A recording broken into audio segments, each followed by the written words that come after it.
Have you ever done something small that made a big difference in someone's life? A few years ago, I was working at a small-town coffee shop during university. It was the kind of place where regulars didn't even need to order. We'd see them coming through the window and have their drinks ready by the time they got to the counter. There was one man, Mr. Dalton, in his late 70s, who came in every single day at 8 a.m. sharp. He always wore a blue cap, ordered a plain black coffee, and sat by the same window seat to do his crossword. He barely spoke to anyone, but he'd nod politely if you greeted him. One rainy morning, he didn't come in. The next day, still no Mr. Dalton. By the third day, I felt weirdly unsettled. I asked my manager if we had any emergency contact info. We didn't. But one of the older regulars overheard and mentioned, Mr. Dalton lived just around the corner in a yellow house with a white fence. So after my shift, I walked to that house, not sure what I was going to do. I knocked.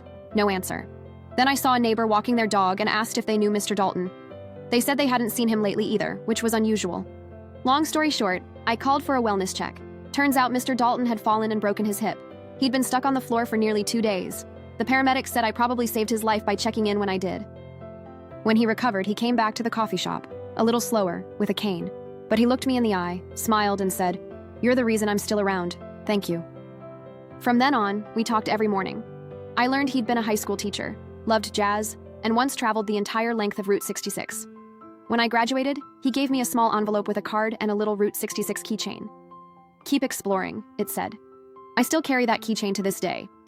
It was just a coffee shop job, just a quiet old man, but showing a tiny bit of concern changed everything, for both of us.